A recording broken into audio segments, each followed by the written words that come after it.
Hello aspirants. आज हम foreign exchange rate chapter से रिलेटेड एक टॉपिक है बच्चों, फॉरेन एक्सचेंज मार्केट। ये इम्पोर्टेंट है, एग्जाम्स में कभी कभी पूछा जाता है। तो फॉरेन एक्सचेंज मार्केट क्या है बच्चों? नाम से क्लियर है कि ये एक मार्केट है, लेकिन कैसा मार्केट है? ये कोई फिजिकल प्लेस नहीं है, ये एक सिस्टम है। जिस प्रकार से शेयर मार्केट में शेयर्स की बाइंग और सेलिंग होती है, उसी प्रकार से यहाँ पर सेम फॉरेन एक्सचेंज मार्केट में जो फॉरेन करेंसीज हैं उनको खरीदा और बेचा जाता है। तो ये क्या है बच्चों? एक सिस्टम है, कोई एक फिजिकल प्लेस नहीं है।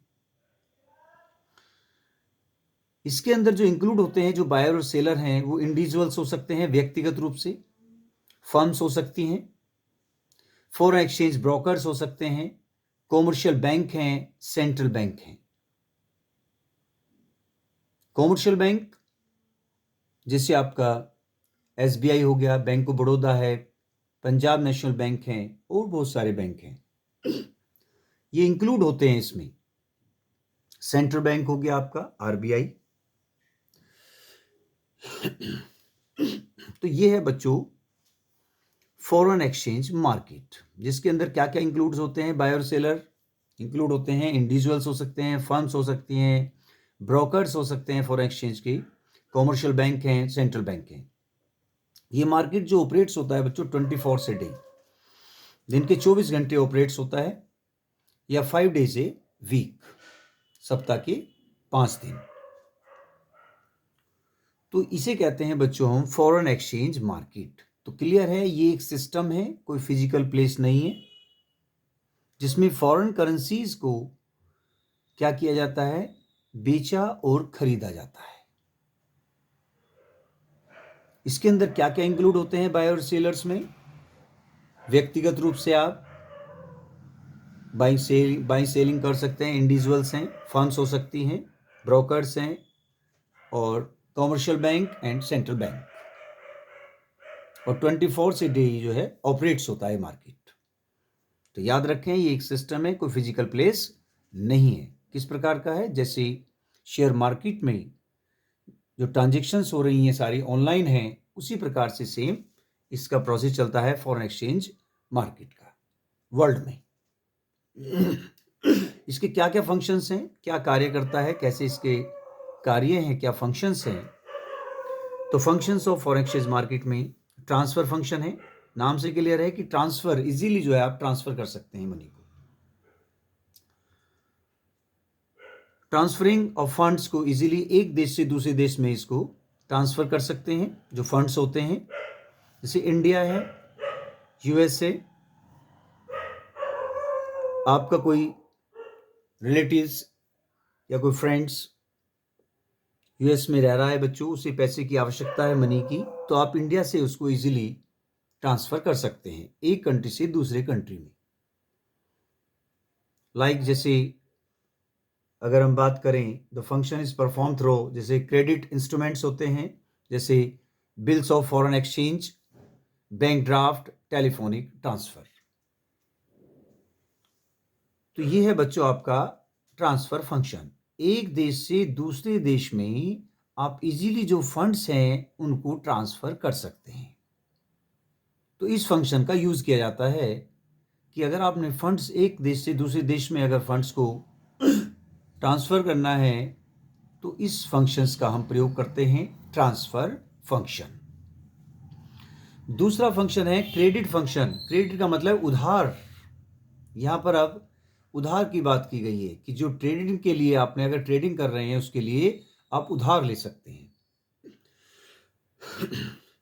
This function is helpful in providing credit for foreign trade. For example, bills of exchange are used for international payments. जैसे इंडिया में आप रह रहे हैं, यूएस में और हैं बच्चों, कि आपको आवश्यकता पड़ी, आप खरीदने वाले हैं, वो बेचने वाले हैं, तो आपको आवश्यकता है कि एक पर्स आपने खरीदना है, बाई करना है विदेशों से। तो पर्स आपने सपोज एक खरीदा, वहां से बात होगी, आपकी पर्स लिया और उसकी जो कॉस्ट है वो है $10 और $1 है आपका 100 रुपीज का। इसका मतलब $10 के हिसाब से अगर हम बात करें तो उसकी जो वैल्यू होगी इंडियन करेंसी के आधार पर वो हो जाएगी आपकी 1000 रुपीज, कि आपको 1000 रुपीज आपको देने पड़ेंगे। अब आपने पर्स तो ले लिया, बात होगी पर्स आपको मिल गया है, लेकिन आप कह रहे हैं कि मेरे पास तो पैसा नहीं है कि मैं तो 3 महीने बाद दूंगा। तो क्या करते हैं, बिल ड्रॉ कर देते हैं वो 3 मंथ्स क्रेडिट और साइन कर दिए, और आपने फिर उस पैसे को चुकाना है। तो क्या हो जाता है, आप उधार पे ले रहे हैं, पर्स आपके पास आ गया, मिल गया आपको, लेकिन अभी आपने उसका पैसा पेमेंट नहीं किया है। अभी क्या है, एक बिल ड्रॉ हो गया है कि भाई 3 महीने बाद मैं आपका पैसा दे दूंगा। तो ये नाम से क्लियर हो गया, ये क्रेडिट फंक्शन है। तो इसका मतलब कि एक तरह से ये जो फंक्शन है आपको हेल्प करता है providing credit for foreign trade के लिए, कि जो आप फॉरेन ट्रेड कर रहे हैं उसके लिए आप क्या कर रहे हैं, प्रोवाइड, आपको उधार मिल रहा है। तो इसलिए कहते हैं इसको क्रेडिट फंक्शन। तो पहला फंक्शन ट्रांसफर फंक्शन, दूसरा क्रेडिट फंक्शन, और नेक्स्ट है आपका हेजिंग फंक्शन। तो बच्चों हेजिंग फंक्शन क्या है, बहुत इंपॉर्टेंट है बच्चों, कि ये एक इस तरह का फंक्शन है बच्चों कि जिसमें जो लॉस है फॉरेन एक्सचेंज का उसको रिड्यूस करने की बात की जाती है इसमें, कि लॉस को कम करना ही हेजिंग है, कि भाई लॉस को हम कैसे कम करें, ज्यादा लॉस हो रहा है उसको कम कैसे किया जाए, उसे बोलते हैं हेजिंग फंक्शन। कैसे लॉस होता है, कि सपोज आपने पर्स की आवश्यकता है, पर्स आपने ले लिया, जो पर्स है सपोज वो है आपका $2 और उसकी जो वैल्यू है इंडियन करेंसी के हिसाब से वो है आपकी 200 रुपीज। तो इसे बोला जाता है हेजिंग। अब उसने कहा कि भाई पर्स आपको दे दिया है कि आप पैसे दो, तो वो क्या कहेगा कि भाई मैं 6 महीने बाद पेमेंट करूंगा। तो ठीक है, लेकिन अगर $2, $200 का उसकी कॉस्ट थी, और $2 6 महीने बाद जब आप पेमेंट देंगे तो वो हो गया सपोज $500 का। इसका मतलब है कि उस समय अगर मैं पेमेंट कर देता तो $200 मुझे देने पड़ रहे थे उस पर्स के, लेकिन 6 महीने बाद मुझे देने पड़ रहे हैं 500, तो $300 का तो मुझे भाई लॉस हो जाएगा। अर्थात ये तो एक रिस्क है। तो इसका मतलब है ये जो रिस्क है, risk of loss of foreign exchange, तो इसको कम कैसे किया जाए, कम करना ही हेजिंग है, उसे बोला जाता है हेजिंग। कि अब मैं इसको कम कैसे करूं, भाई $500 अगर 6 महीने बाद 500 का हो गया, और $2 $200 का था उस समय, तो $300 का तो मुझे सीधा लॉस हो रहा है, तब मेरे लिए तो रिस्क है ये। तो इस लॉस को कम करना ही क्या है बच्चों, हेजिंग फंक्शन है, उसे बोला जाता है हेजिंग। तो it is the activity which reduce the risk of loss of foreign exchange. जो risk of loss of foreign exchange है उसको रिड्यूस करना ही क्या कहते हैं, hedging function. And it is generally adopted by importer and exporter. तो क्या है, ये क्या है हमारा जो हमने लिया वहां से इंपोर्ट कर रहे हैं, इंपोर्टर है, और एक्सपोर्टर ये एडॉप्ट किया जाता है इंपोर्टर और एक्सपोर्टर के द्वारा। तो इसे बोला जाता है बच्चों हेजिंग फंक्शन, कि लॉस को कम कैसे कर, लॉस को कम करना ही हेजिंग है। तो बच्चों 3 फंक्शन हो गए आपके फॉरेन एक्सचेंज मार्केट के, ट्रांसफर फंक्शन, क्रेडिट फंक्शन और हेजिंग फंक्शन। अब जो फॉरेन एक्सचेंज मार्केट है उसके क्या टाइप हैं, तो उसके बच्चों टाइप हैं स्पॉट मार्केट और दूसरा है फ्यूचर मार्केट या फॉरवर्ड मार्केट। तो स्पॉट मार्केट क्या है बच्चों, it's refers to the market in which sale and purchase of foreign exchange. Spot market का मतलब है कि ये वो मार्केट है जिसके अंदर सेल और purchase of the foreign exchange, जो फॉरेन एक्सचेंज है, आर मेड इमीडिएटली, तुरंत हो जाता है एकदम। मान लो बायर और सेलर हैं, आपने बाई करना है, भाई मुझे $1 चाहिए, और आपने क्या दे दिया उसको, 100 रुपये, तुरंत एकदम हो गया बच्चों कि भाई टुडे मान लो आप 1 जनवरी 2000 है, तो आपने $1 की आवश्यकता है, $1 ले लिया और 100 रुपये उसको क्या कर दिए, पे कर दिए। आपने डॉलर लिया, बायर है, और आपने उसको क्या कर दिया बच्चों, पे कर दिया 100 रुपीज। $1 की आवश्यकता है, आपने क्या दे दिया, तुरंत लो भैया 100 रुपये लो। तो ये क्या है बच्चों, इमीडिएटली हो रहा है, तो इसलिए इसे कहते हैं, ये है आपका कैसा मार्केट है, स्पॉट मार्केट है।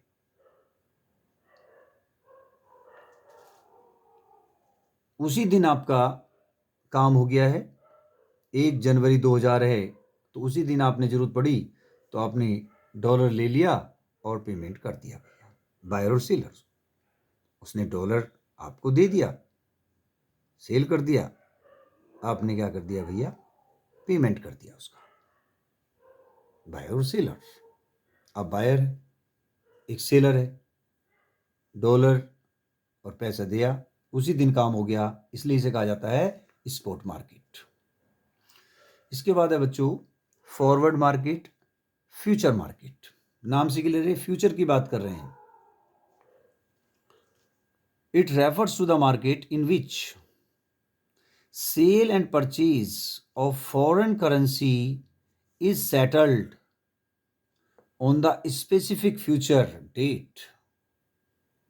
एक फ्यूचर की कोई डेट है स्पेसिफिक, सेटल्ड हो रहा है at the rate agreed upon today, कि जो आज वो एग्री हो गए हैं इस रेट पर, उसके हिसाब से जो फॉरेन करेंसी हैं उनमें सेल एंड परचेज होती है। जैसे बायर है और सेलर है, कि बायर को जरूरत है भाई $1 मुझे लेना है, $1 बाई करना है, बेचने वाला भी है भाई लीजिए जी, डॉलर दे देगा वो आपको। तो आप उसमें क्या होता है बच्चों कि फ्यूचर डेट निर्धारित करती है कि मैं जो $1 है 4 महीने बाद आपसे लेने आऊंगा, जिसकी जो कीमत है वो है $200। तो उन्होंने एक बिल बना के दे दिया, फ्यूचर डेट की बात करी है, 4 महीने बाद होगा भाई पेमेंट, मैं डॉलर उस दिन लेने आऊंगा, पेमेंट भी जब ही होगा आपका। और आपस में उन्होंने एग्री हो गई उस रेट पर कि $1 $200 का है, स्पेसिफाइड रेट हो गया। ओके। तो उन्होंने क्या किया, एक बिल बना के हो गया तैयार कि भाई 4 महीने बाद $1 200 का है, मैं आपसे ले लूंगा जी। रेट भी तय हो गया कि $1 200 का होगा समय, ठीक है जी। फ्यूचर की डेट रख दी 4 महीने बाद। तो ये इसलिए इसे कहा जाता है forward market, future market. It refers to the market in which sale and purchase of the foreign currencies is settled on a specified future date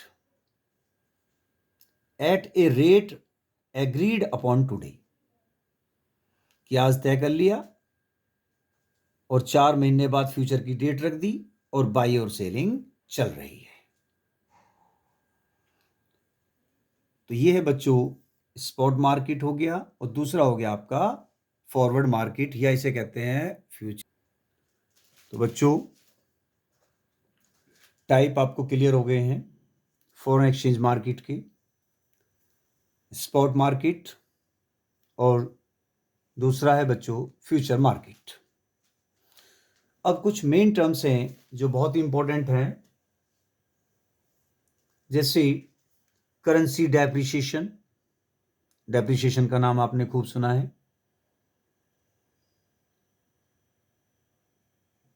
currency appreciation, devaluation और रिवैल्यूएशन। तो ये कुछ मेन टर्म्स हैं, बहुत important हैं examination point of view से। तो पहला है बच्चों करेंसी डेप्रिसिएशन। नाम से क्लियर है कि जो करेंसी है वो डेप्रिशिएट हो गई है। कैसे डेप्रिशिएट होती है? कि जो करेंसी जो डेप्रिशिएट होती है वो मार्केट फोर्स के द्वारा होती है बच्चों, market force of demand and supply के आधार पर करेंसी डेप्रिशिएट होती है। कि करेंसी की डिमांड और सप्लाई के आधार पर इसको क्लियर किया जाता है। क्या डेफिनेशन है? It's refers to the decrease in the value of domestic currency in terms of foreign currency. कि जो वैल्यू है डोमेस्टिक करेंसी की, जो वैल्यू है किसी हमारी है रुपी, इंडियन करेंसी। फॉरेन की बात करें यूएस की, वो है डॉलर, फॉरेन करेंसी। तो जो वैल्यू है हमारी वो डिक्रीज हो जाती है उसकी वैल्यू। कैसी? अगर हम अर्लियर की बात करें, सपोज $1 70 का है, और अब की बात करें वो $1 74 का हो गया। इसका मतलब ये है कि $1 के बदले पहले आप ₹70 पे करते थे, और अब $1 लेने के लिए हमें 74 रुपीज पे करने पड़ रहे हैं। इसका मतलब ₹4 का डिफरेंस आ गया। ₹4 अब हमें ज्यादा देने पड़ रहे हैं $1 लेने के लिए। इसका मतलब ये हो गया कि जो करेंसी है वो डेप्रिशिएट हो गई है। कि जो हमारी करेंसी है, जो डोमेस्टिक करेंसी है, वो डिक्रीज हो गई है उसकी वैल्यू। ₹4 और हमें फालतू देने पड़ रहे हैं $1 लेने के लिए। तो it is an increase in the foreign exchange rate. कि जो फॉरेन एक्सचेंज रेट है वो इंक्रीज हो गया है। इसे बोला जाता है बच्चों करेंसी डेप्रिसिएशन। कि अब हमें ₹4 $1 के बदले हमें और ₹4 एक्स्ट्रा देने पड़ रहे हैं। पहले हम 70 देते थे और अब कितने का हो गया? 74 का। तो ₹4 अब हमें ज्यादा देने पड़ रहे हैं। 70 से 74 हो गया, इंक्रीज हो गया है, फॉरेन एक्सचेंज रेट बढ़ गया है। पहले 70 था, $1 का, अब 74 का हो गया। इसका मतलब फॉरेन एक्सचेंज रेट जो है वो इंक्रीज हो गया है, बढ़ गया है। इसे बोलते हैं करेंसी डेप्रिसिएशन। सपोज आपने यूएस से परचेज किया एक पर्स। ये एक पर्स है जिसकी जो वैल्यू है वो $1 है, आपने परचेज किया।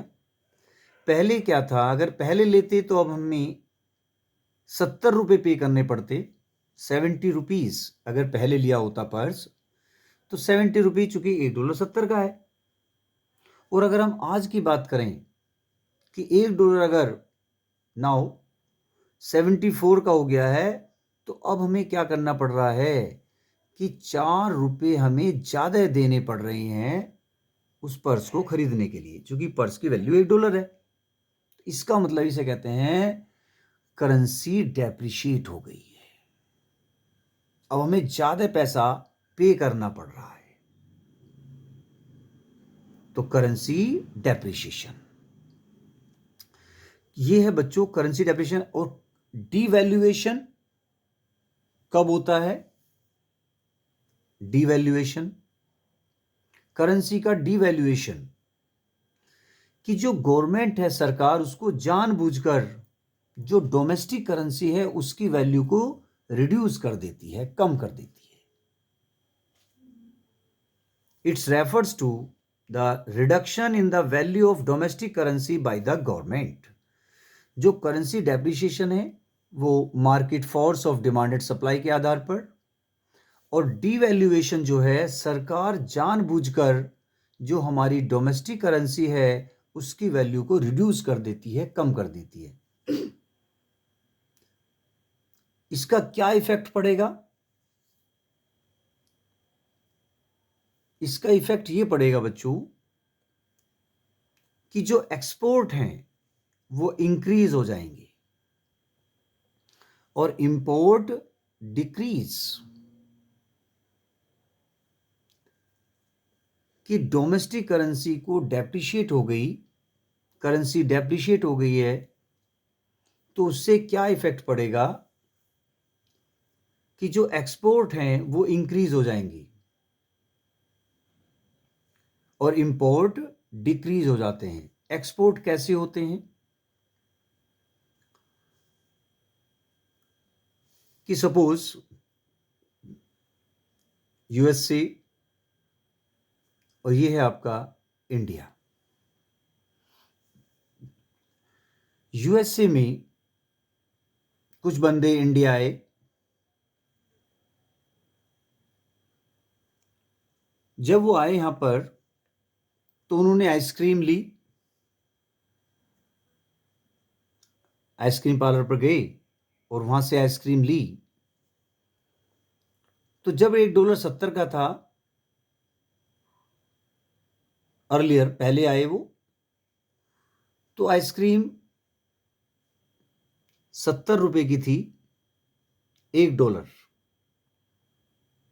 आइसक्रीम ले ली उन्होंने और फिर उसके बाद फिर वो दोबारा आए जब $1.74 का हो गया। आइसक्रीम 70 की है, अब भी इंडिया में आइसक्रीम जो है 70 रुपए की है, $1.70 के बराबर है। तो अब उन्होंने फिर आइसक्रीम खाई और जब उन्होंने आइसक्रीम खा ली तो उन्होंने उसको पैसा दिया। तो अब उन्हें क्या था बच्चों, चूंकि $1.74 का हो गया, तो अब उन्हें क्या था बच्चों, 74 रुपए उनको वापस मिल गए। चूंकि $1 के बदले उनको 74 मिल गए थे, अब 70 रुपए तो उसको दे दिया आइसक्रीम वाले को, 4 रुपए बच गए। अरे इसका मतलब क्या है, तो वापस मिल गई, इसका मतलब 4 रुपए का तो और सामान खरीद लेंगे अभी वो। इसका मतलब क्या है कि इंडिया से सामान और ज्यादा वो खरीद रहे हैं करेंसी डेप्रिशिएट होने से। इसका मतलब है कि एक्स्ट्रा गुड्स बाई करेंगे वो, 4 रुपए का और सामान ले लिया उन्होंने। इसका मतलब है कि जो एक्सपोर्ट है वो इंक्रीज हो जाते हैं, कि जो एक्सपोर्ट है वो इंक्रीज हो गई। कब? जब करेंसी जो है डोमेस्टिक करेंसी क्या हो गई बच्चों, डेप्रिशिएट हो गई है, अब उनको ज्यादा पैसा मिल रहा है। तो इसका मतलब है कि एक तरह से क्या है, जो डोमेस्टिक गुड्स हैं वो बिकम चीपर है। इसका मतलब है एक्सपोर्ट इंक्रीज हो रहे हैं। It means fall in the price of rupee in terms of dollar, कि जो प्राइस हैं रुपीस के इन टर्म्स डॉलर के हिसाब से वो क्या हो रहे हैं, फॉल हो गए हैं, गिर गए हैं। It means same amount of dollars more goods can be purchased. Same amount of dollars, की अमाउंट ऑफ डॉलर क्या है, सेम है, तो more goods can be purchased. अब वो क्या कर सकते हैं, ज्यादा गुड्स परचेज कर सकते हैं। कहां से, फ्रॉम इंडिया। या हम ये कह सकते हैं that is exports to USA will increase, कि जो एक्सपोर्ट हैं वो क्या हो जाएंगे, इंक्रीज हो जाएंगे to USA as domestic goods become cheaper, कि जो जो डोमेस्टिक गुड्स हैं वो सस्ते हो गए हैं, उनको ऐसा लग रहा है सस्ता हो गया है। तो क्या होता है बच्चों, डोमेस्टिक करेंसी को डेप्रिशिएट होने से जो एक्सपोर्ट है वो इंक्रीज हो जाते हैं। क्लियर। इंपोर्ट डिक्रीज हो जाते हैं। अब दूसरे नजरिए से देखते हैं, इससे क्या होगा कि जो फॉरेन गुड्स हैं, क्या रीजन है, because foreign goods will become relatively costly, कि जो फॉरेन गुड्स हैं वो क्या हो जाते हैं बच्चों, अब कॉस्टली हैं, महंगे हैं, हो गए हैं। कि इंडिया, ये यूएसए है बच्चों, कि सपोज कि अब आप यूएसए से टी शर्ट मंगा रहे हैं या टी शर्ट ले रहे हैं आप, आपके पास 200 रुपीज हैं, टी शर्ट की आपकी इच्छा कर रही है, टी शर्ट मंगा लेते हैं। जो टी शर्ट है वो है बच्चों आपकी $2 की। अगर हम बात करें अर्लियर की, कि जो $1 है, डॉलर वो चल रहा है 50 रुपीज का, एज्यूम कर रहे हैं $1 $50 का अर्लियर पहले था। तो जब $1 $50 का है, आपके पास 200 रुपए हैं, इसका मतलब क्या है बच्चों,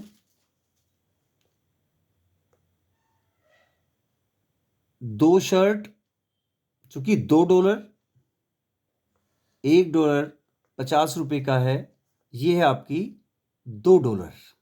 इसका मतलब है कि भाई आपको अब 100 रुपए की बात कर रहे हैं, चूंकि $1 50 का है और $2 की वो आपकी टी शर्ट है, तो इसका मतलब क्या हो गया बच्चों, 100 रुपीज की वैल्यू होगी उसकी टी शर्ट की। अब आपके पास 200 रुपए थे, अब एक जो है 100 रुपए की है टी शर्ट, तो 200 रुपए आपकी जेब में है, तो कितना खरीदेंगे आप, 2 शर्ट।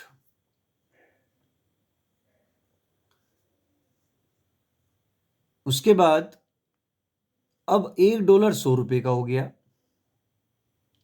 लेकिन टी शर्ट $2 की है, तो इसका मतलब है जब $1 100 रुपए का हो गया, अब $2 की वो है, तो 200 रुपीज की टी शर्ट हो गई, और 200 रुपए आपकी जेब में है, और 200 रुपए की क्या होगी, टी शर्ट। तो आप कितनी टी शर्ट लेंगे, एक टी शर्ट।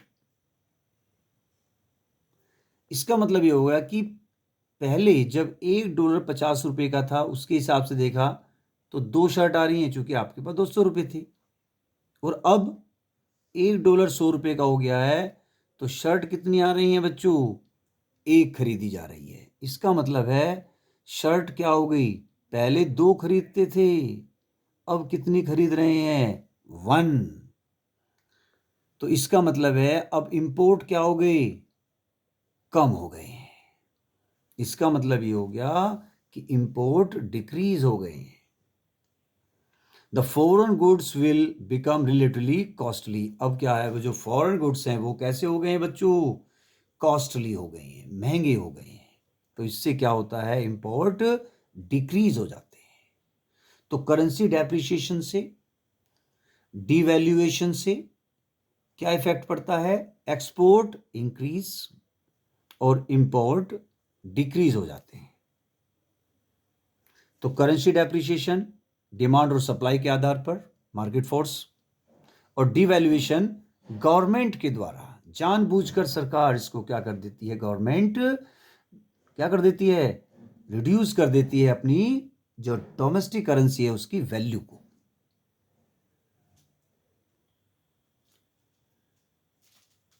तो ये था बच्चों करेंसी डेप्रिसिएशन। अब है करेंसी एप्रिशिएट कैसे होती है, appreciation. It refers to the increase in the value of domestic currency in terms of foreign currency। अब क्या हो रहा है कि जो increase in the value of domestic currency की जो वैल्यू है वो इंक्रीज हो जाती है इन टर्म्स ऑफ फॉरेन करेंसी के आधार पर। कैसे होती है? वही है market force of demand and supply के आधार पर, कि अर्लियर में अगर $1.74 का है तो नाउ अब कितने का हो गया, $1.70 का हो गया। इसका मतलब है अब जो हमारी डोमेस्टिक करेंसी है उसकी वैल्यू बढ़ गई है, इंक्रीज हो गई है, स्ट्रांग हो गई है। कि $1.70, $74 देने पड़ते थे $1 लेने के लिए पहले, अब हमें $1 के बदले हमें कितना देना पड़ रहा है, ₹70 केवल। इसका मतलब ₹4 हमें कम देने पड़ रहे हैं। फॉल्स हो गई है कि जो फॉरेन जो एक्सचेंज रेट है वो डिक्रीज हो गया, 74 से 70 हो गया भाई। पहले 74 हम देते थे, अब हमें ₹70 देने पड़ रहे हैं, ₹4 हमें कम देने पड़ रहे हैं कि फॉरेन एक्सचेंज रेट, इसका मतलब डिक्रीज हो गया है। इसका मतलब जो हमारी करेंसी है वो स्ट्रॉन्ग हो गई है, करेंसी एप्रिसिएशन हो गया है। अब हमें कम पैसा देना पड़ता है डॉलर खरीदने के लिए, इसलिए क्या बोलते हैं उसको, करेंसी एप्रिसिएशन। जैसे सपोज आपने एक पर्स लेना है यूएस से, तो पर्स है आपका $1 का। पहले आप ₹74 उसको पे करते थे और अब $1 हो गया आपका ₹70 का। इसका मतलब है कि पहले $1 के बदले ₹74, क्योंकि $1 वैल्यू है इसकी, और अब कितने देने पड़ रहे हैं, 74, ₹4 कम हो गए। अब हमें ₹4 कम देने पड़ रहे हैं। इसका मतलब है करेंसी एप्रिशिएट हो गई है,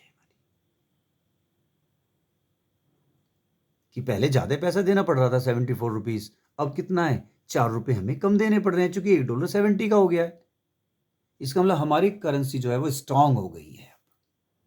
तो इसे बोलते हैं currency appreciation. Revaluation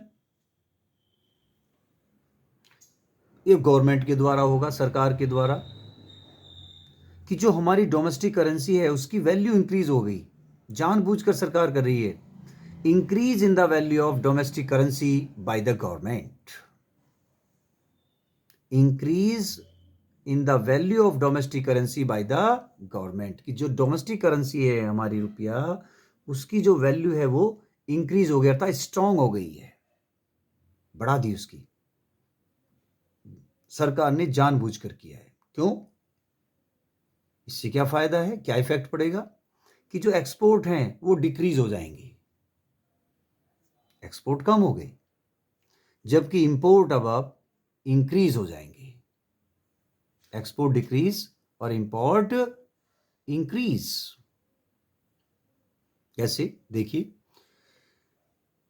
appreciation will leads to decrease in export, decrease in export, exports में डिक्रीज हो जाएगा जो एप्रिसिएशन से। As 1 unit of foreign currency, 1 unit of foreign currency will now buy less of domestic goods, it leads to fall in the export. इससे क्या होगा कि जो एक्सपोर्ट हैं वो फॉल हो जाएंगे, as domestic goods become relatively costly for foreign national. कि सपोज $1.74 का है, पहले था, और $1 कितने का हो गया? 70 का। तो अगर फिर वही प्रोसेस है कि एक आइसक्रीम है, इंडिया में आए, पहले 74 रुपीज आइसक्रीम के चल रहे थे बच्चों, अब भी 74 ही हैं। $1 की जो वैल्यू है वो है 74 रुपीज पहले। अब क्या हुआ कि उसके बदले आपने, तो बच्चों $1.74 का है, 74 रुपीज चुकाते थे पहले, अब दोबारा फिर घूमने के लिए आए, फिर उन्होंने वही उस पार्लर पर गई, आइसक्रीम ली, अब $1.70 का हो गया है, आइसक्रीम 74 की है, अब $1.70 चुकी, उनको अब 70 रुपये मिले $1 के बदले, अब 74 की, इसका मतलब 4 रुपये अब उन्हें और देने पड़ेंगे उसको। पहले क्या था, उनके पास 4 रुपये बच गए, अब उनको 4 रुपये अपनी जेब से और पे करने पड़ेंगे। इसका मतलब है कि जो एक्सपोर्ट है वो अब कम हो जाएंगी, क्योंकि कोई भी एक्स्ट्रा गुड्स अब वो बाई नहीं कर पाएंगे,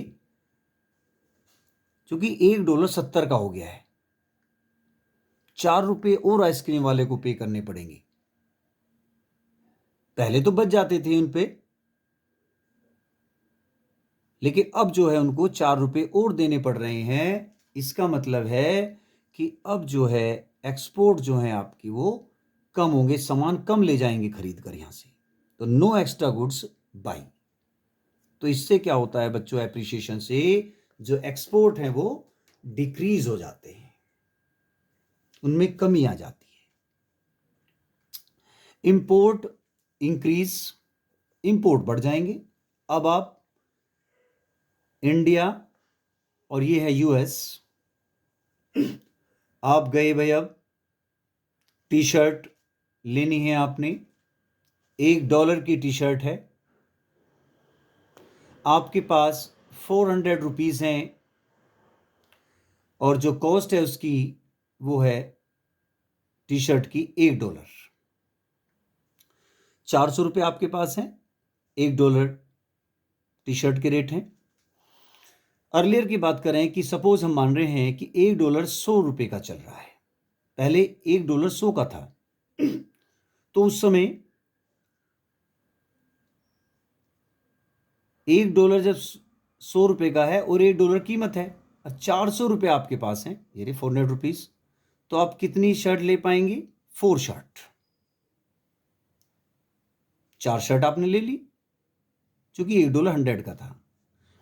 अब $1 50 का हो गया है, 400 रुपये आपकी जेब में है, और $1 की कीमत 50 रुपये है, और $1 की टी शर्ट है।